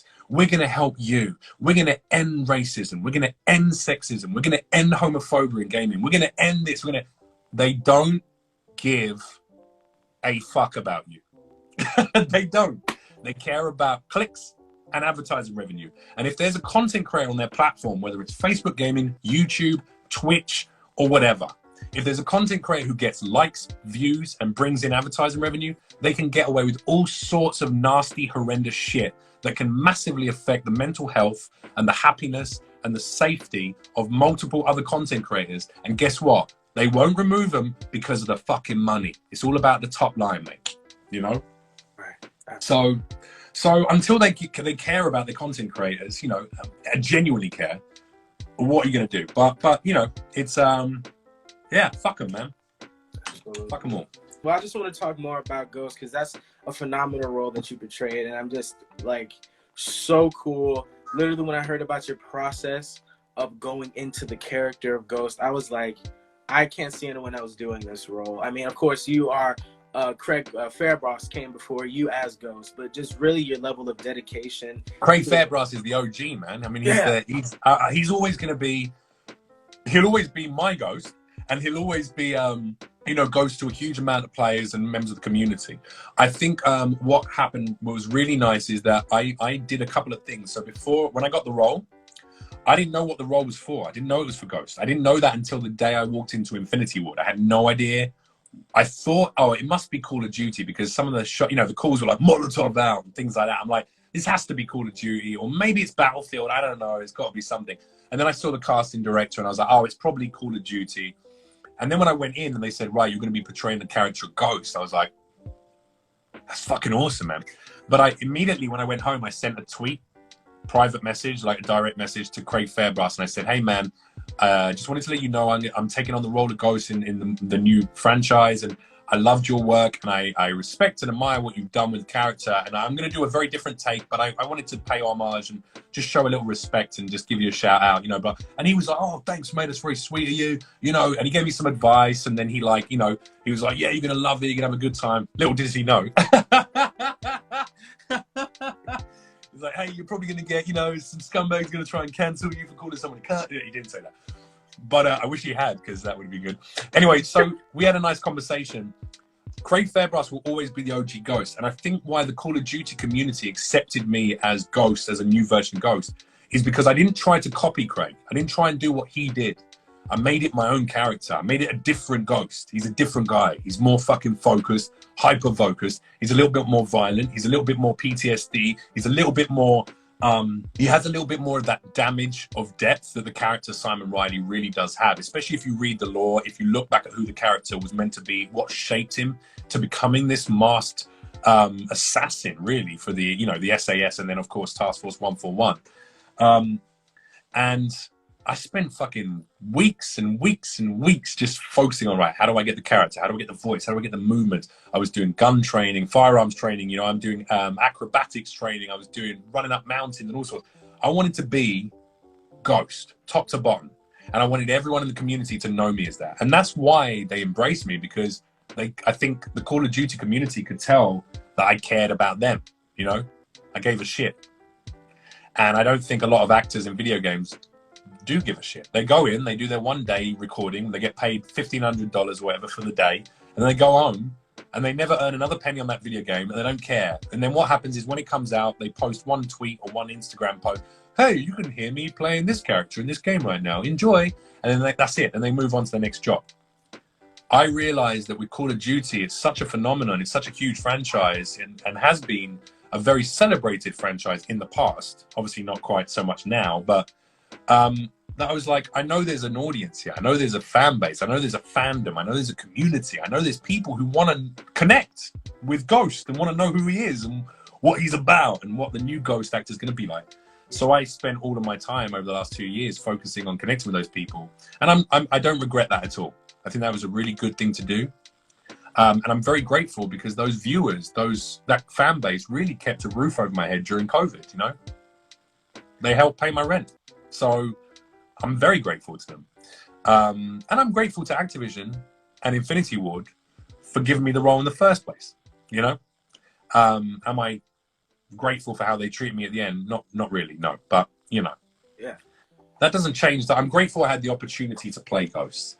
And I hope that if they ever do anything more with Modern Warfare, if they extend the franchise, but possibly, it seems likely they might, because they left it on a cliffhanger at the end of the first game, or this new game, you know, new franchise. I'm hoping they'll make more games, because I think all the other actors are really good. And I think Infinity Ward, let me say this, fuck Activision, because they sold me down the river and they're scumbags. But Infinity Ward, I have nothing bad to say about Infinity Ward. Infinity Ward treated me with love, respect. The creative director, who actually quit, he actually quit recently and set up his own company, Taylor Kurosaki. He treated me with so much love and respect. The writer, Ben, he absolutely dove into tying me and the other actors into the writing process and into how we created the characters. And, you know, I had meetings with them about, right now, look, I'm thinking Ghost thinks about the world this way because of these things. And they go, oh, well, actually, we're changing the law to be this. So actually look at him this way when you're reading the lines. You know, they gave me a lot of feedback. They really worked with me on the character. And they were really proud of me for doing all the other things I was doing to try and become Ghost in every way that I could be without going off to war and shooting people, which I'm not going to be doing, right? Unless it's necessary, unless we have to one day. And, you know, that's why I've been doing the firearms training, so I'm ready. But yeah, I think I want to say that Infinity Wards are a wonderful company who care very much about their actors, the story, the community, and the gameplay. And that's why Modern Warfare 2019 is still one of the best Call of Duty games ever released. The story is fucking brilliant. The actors, Barry Sloan, Chad Michael Collins, Elliot, you know, who plays Gaz as well, Elliot Knight, Claudia Dume, who plays blanking now. Oh my goodness. Is it Farah? Farah. Jesus Christ, sorry. It's been a long time since I played. It's been 2 years since I played the campaign. All of the performers are amazing. Aidan Bristow, who plays Hadir Karim. I can't say enough good things about those actors, those producers and creatives and devs at Infinity Ward. And I have nothing but love for those people. They're brilliant. They're great and they care. Activision, not so much. they care about money and selling fucking skins and loot boxes. That's what they care about. So you would come back under Infinity Ward to come back if they were to ever continue. Oh my god, yo, dude! You know what the perfect situation would be? This is the perfect situation for everyone, for the for the Call of Duty community, for the players, for the devs, for everyone. The best situation that could happen, Activision Blizzard is being investigated, right, for 3 years. I think they've already paid off their California law case, a court case. I think they avoided court by paying $18 million or something into an account that is going to be paid in parts to people who are claiming sexual abuse or anything like that at work, in the workplace. So they basically paid it off. You know, that's how big companies do it. Here's $18 million. Enjoy splitting that up between you guys. So they created this fund for people who've been affected by sexism and misogyny in the workplace. So that one's gone away, but I think they have another 2 or 3, there's at least another 1 or 2 court cases against them. One of which I believe is federal now. So the government is taking care of that rather than just California state. The best thing that could happen is that they lose the Call of Duty IP, right? Originally, Call of Duty was originally, as far as I understand it, this was told to me by an Activision employee, in fact. Call of Duty was originally an Infinity Ward IP. It belonged to Infinity Ward. Years ago, 10 years ago, 15 years ago. What? I didn't know that. Yeah. So they originally owned the concept, the idea, all of that stuff. They went to Activision to be publishers. They said, look, you have the money, you have the reach, you have the publicity, you have all the things we don't have. We have this great game and this great development studio, and we're going to create this beautiful fucking game. Do you want to be the publishers on it? And they cut a deal and they said, yes, cool, great, we're going to do this. After a period of time, after they started development, apparently, this is all what I was told, so I'm not going to claim any of this as final fact, but you can do your own research and search into it. Apparently, Activision started putting their nose into a lot of the creative parts of the game. So what happened is Infinity Ward said, this is not working out. You guys, we're meant to have creative control. You're meant to have all the business control, and you're fucking with our part of the business, basically, the creative stuff. And we don't want you to do that. We don't want to put more skins in it. We want to have a better game, you know, whatever it is.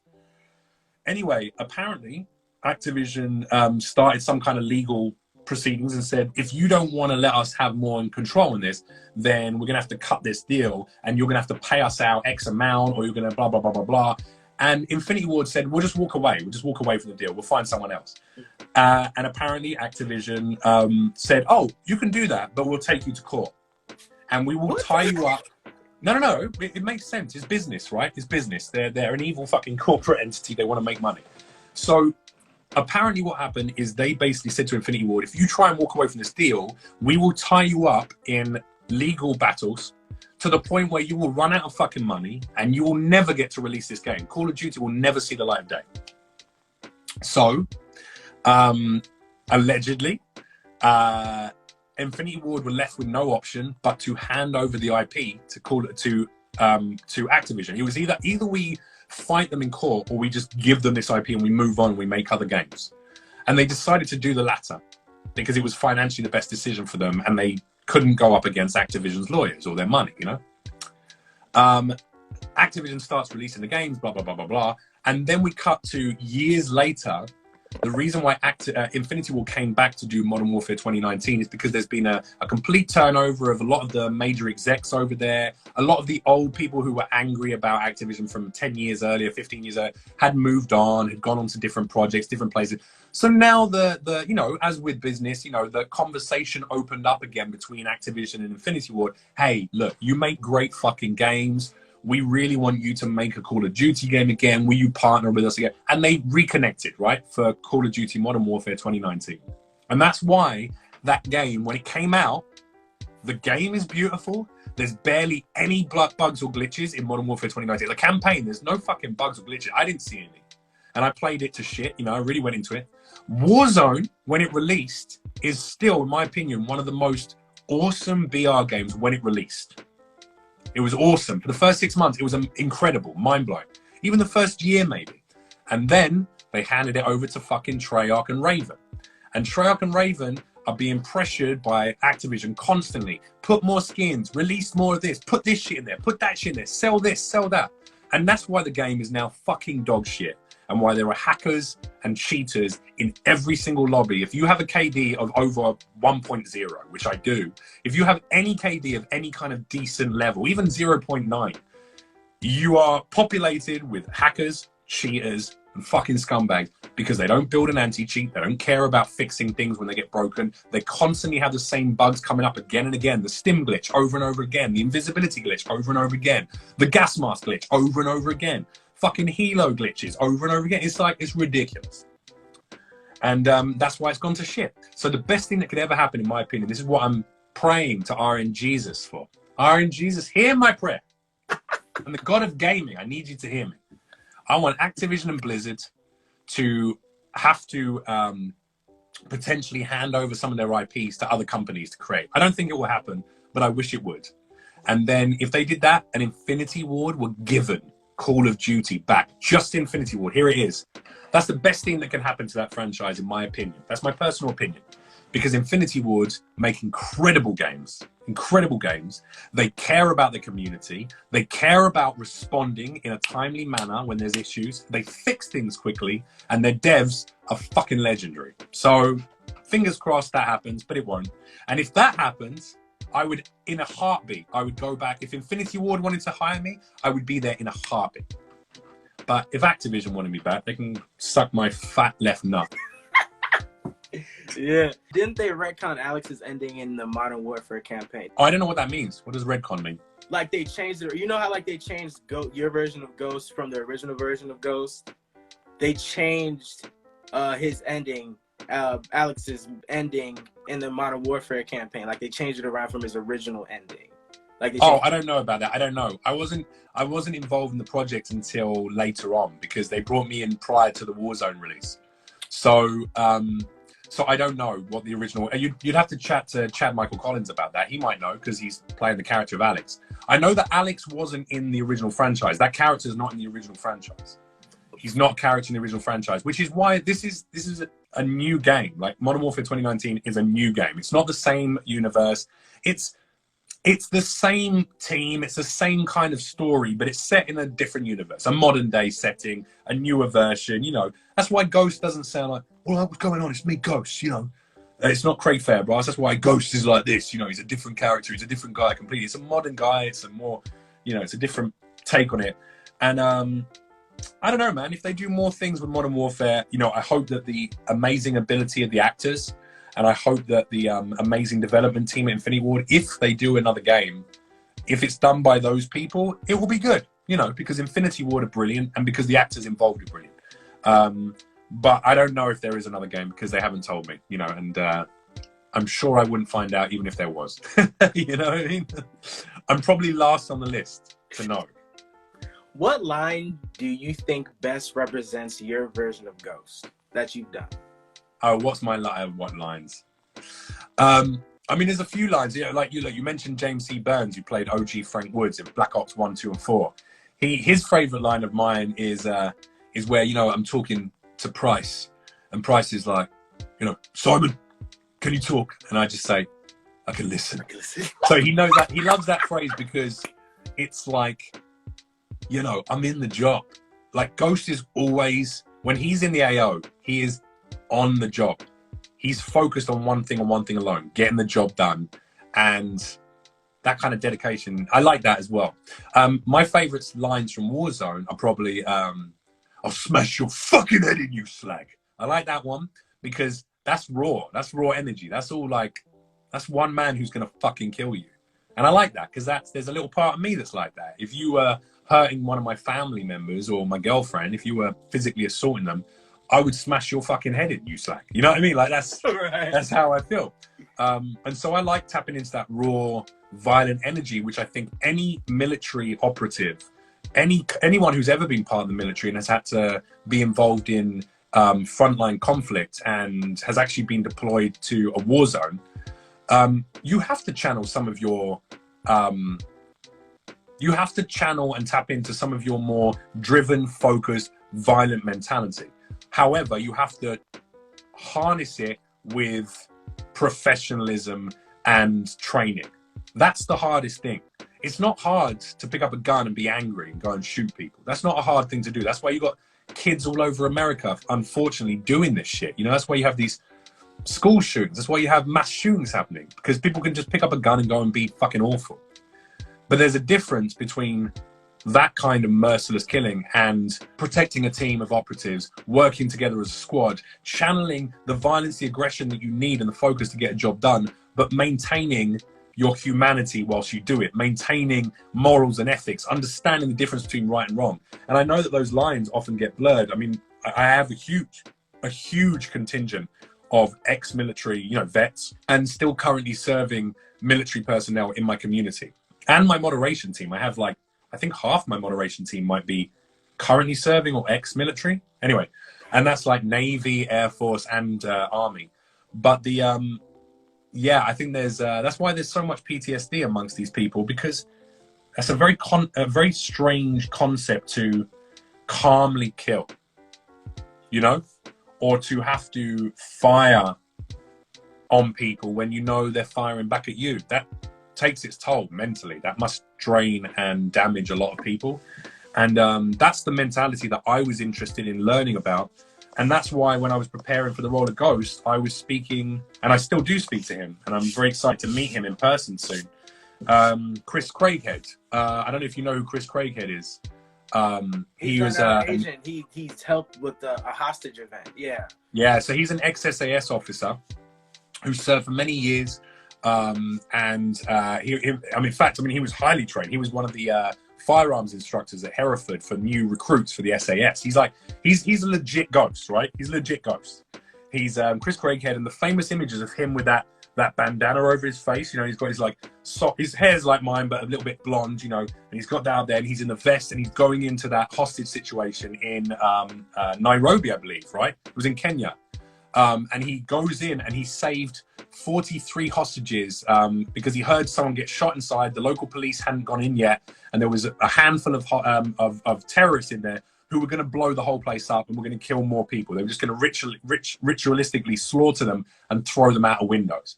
And he went in on his own and fucking took them out. There was 4 guys, I think, and then he took them all out and he saved whatever it was, 43 hostages.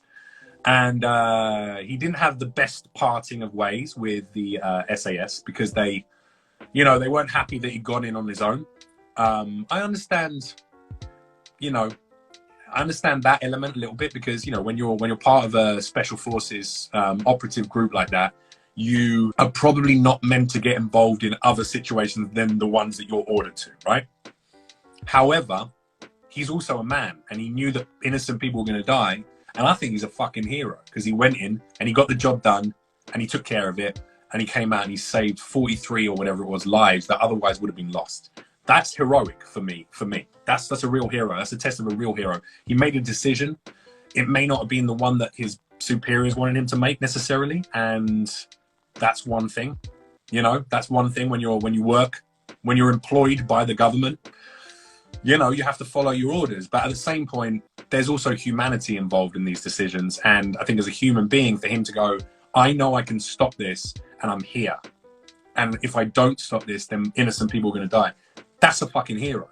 You know? So I spoke to Chris Craighead. I first hit him up on Instagram and said, hey, listen, man, I'm playing this character Ghost. And I feel like you're the real life Ghost, dude. So I would love to connect with you and talk to you if you wouldn't mind. Just have a chat for half an hour on the phone or something. Whatever you feel comfortable with, you let me know. And he was like, here's my number. Give me a call. Let's have a chat. And we talked on WhatsApp for about 2 hours about everything, all sorts of stuff. And then we've kept in contact since then. And when he comes to America, because he's got a book coming out, when he comes to America, we're going to go down to the gun range. He's going to teach me to shoot like a proper SAS operative, you know, and I'm really looking forward to meeting him because I think he's a very interesting and brilliant man. But yeah, that's the level of dedication I gave to my role as Ghost for the time that I had that role. And I think it's a great shame that if they do anything more with Ghost or with the franchise, it's a great shame that I won't be doing it, because not just because it's a hard job to fill a role that someone else did so well. Craig Fairbrass was a brilliant Ghost. He was loved by everyone in the Call of Duty community. We was sad when Shepard takes him out outside that back of that plane. We cried, you know. But I think the reason why the Call of Duty community got behind me as a new Ghost is because they realized this guy isn't just putting on a badass voice and trying to be a bad guy, a tough guy, you know. He's invested in the lore. He's putting nuance into the character. He's trying to find different levels within this character and the way that he speaks, the way that he engages people. And I fucking cared, man. I really cared, you know. And that's why it hurts even more when, you know, you get treated the way that I got treated by Activision. But, you know, whatever. You're on to bigger and better things. And I'm really excited to see where you go next, Jeff. I truly am. Thanks, man. Well, we got an animated series that's coming out at the end of the year called Road of Vengeance. Yeah, I can't wait to do that.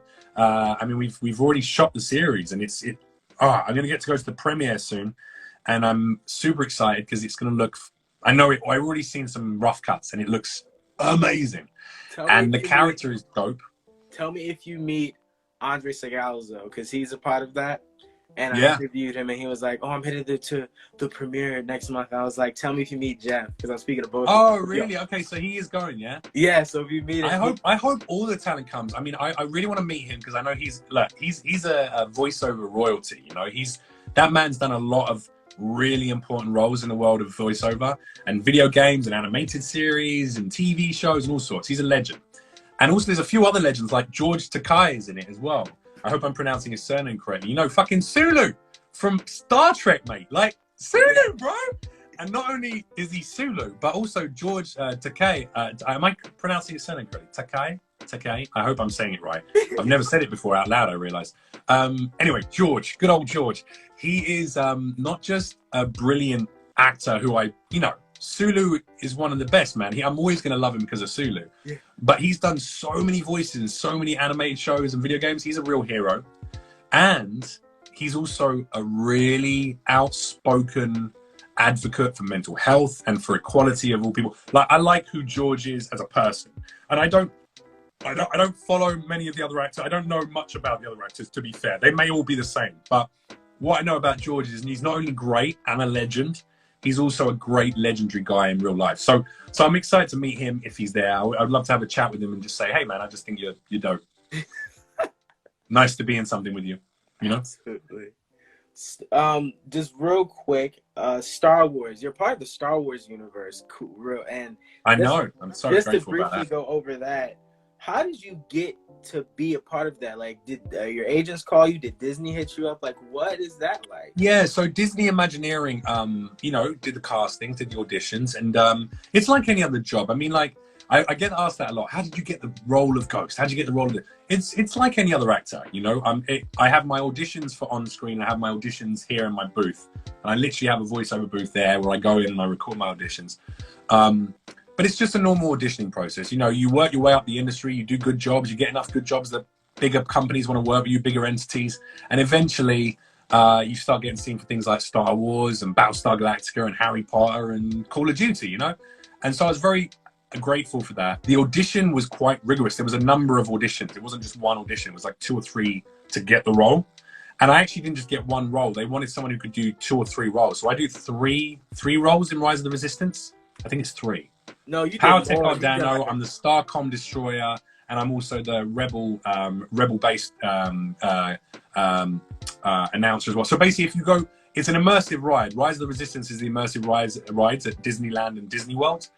And when you go into it, my character Power Tech Ardano is at the beginning. So when you're queuing up, there's a little BB-8 robot rolling around, and he's a bit broken. That's you? Yeah, well, no, and then there's a voice talking to the robot the whole time going, oh, come on, get yourself down here, blah, blah, blah, blah, blah. You know, so he's like having a back and forth with the guy. So that's me.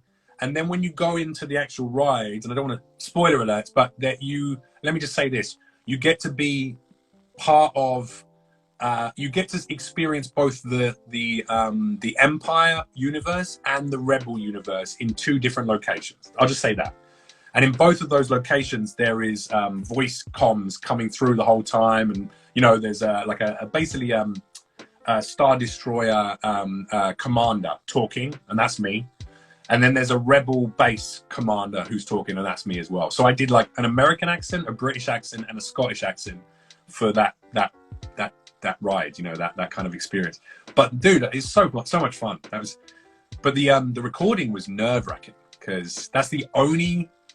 All of the jobs I've ever booked in voiceover, you always go and record in a studio, of course, and there's often producer, director, and maybe the client if it's a commercial job, or maybe it's just the engineer and there's no one else there, and maybe the producers are on Zoom, especially during COVID, you know, they try and limit how many people are in the room.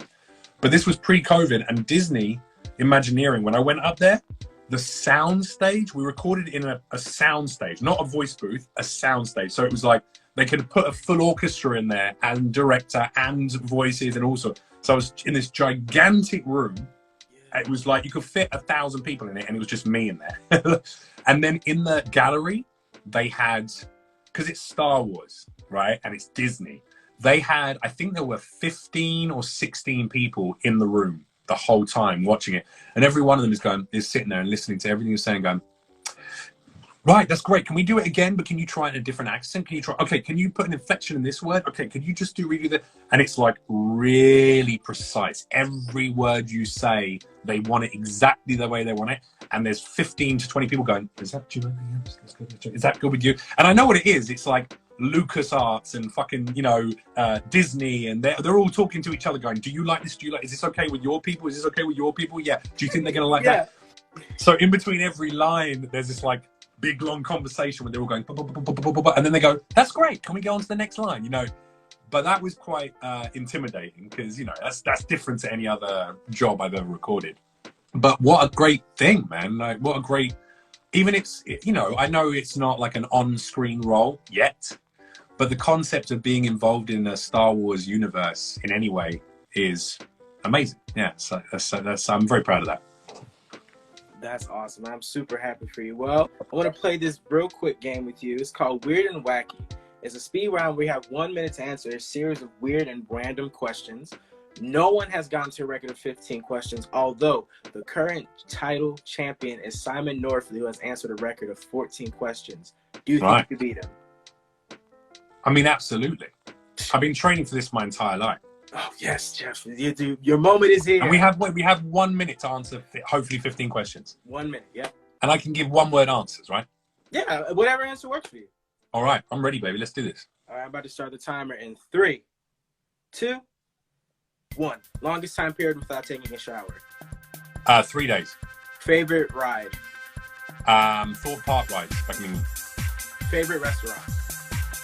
Little Door in LA. Favorite role you've ever taken on. Ghost. Favorite movie quote. Here's looking at you, kid. Would you rather be bitten by a scorpion or stung by a bee? Bitten by a scorpion because I'm hardcore. Dumbest thing you did as a kid. Drugs. Favorite color. Black. Favorite brand of shoes.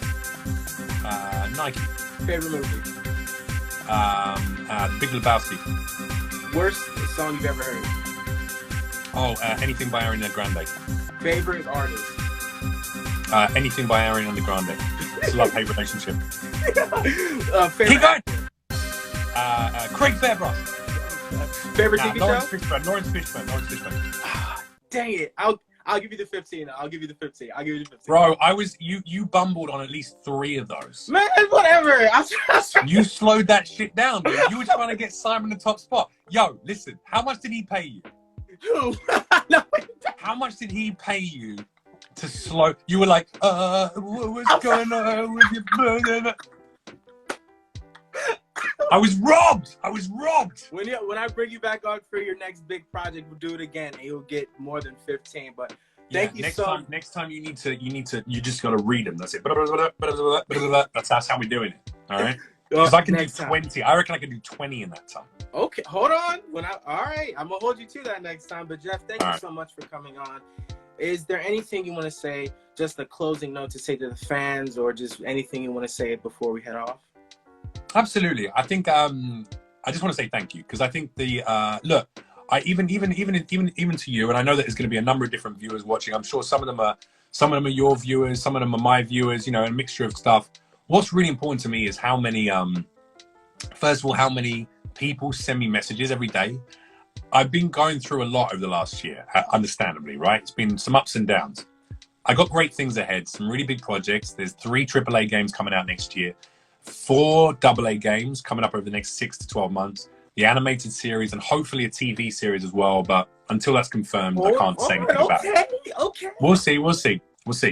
But one of the things that, even though I've got good things going on in life, there's been some difficult times over the last year.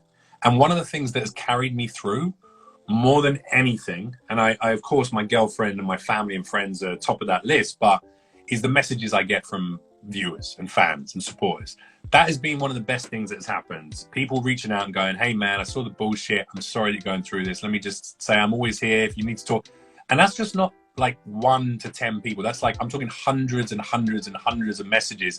And it's been really like genuinely quite lovely to feel that complete strangers who I have never met and may never meet in my entire life care enough to send me a message and say, hey man, we got your back, we look after you, and we understand who you really are. So I'm just grateful to those people. So thank you to all of those. Thank you to the Call of Duty community for being loving. And thank you very much to people like yourself for, finding interesting ways to bring actors to bring them a little closer to their viewers. I think that's a nice thing. So you're best of luck to you as well. I hope you have immense success. Thank you so much, Jeff. And before we head off, can you give me a shout out in the Ghost voice, but after you say Bravo 6 something? What was it? It was Bravo 6 going dark. After that, Bravo 6 going dark. Yeah, okay. That's more of a Captain Price line though. Bravo 6 going dark. That's more of a Barry Paul Sloan. All right, Simon. Bravo 6 going dark. But I'll give you a little ghost one. How about this? What's going on, soldiers? It's your commanding officer, Ghost here. I needed operators I can trust down in the AO, taking care of operations in Verdansk. And there's one man who was top of that list. That's Janmore. Ladies and gentlemen, keep supporting him. He'll always have your back if you have his 6. And remember, stay frosty, yeah? Ghost out. There you go. I'm dying. Done and dusted. Thank you guys so much for watching, Jeff. I hope to stay in touch with you, man. I can't watch to continue following your amazing career and how many more lives you touched. You're truly a legend, and I'm just so honored to have been able to speak to you. Thank you so much. Have an amazing rest of your day, and just stay safe, my man. Thank you so much. I appreciate you, bro. Thank you very much, man. Take care of yourself, and best of luck with you. Absolutely. All right? Bye, guys. Thank you so much for watching. Bye-bye. Take care. Bye.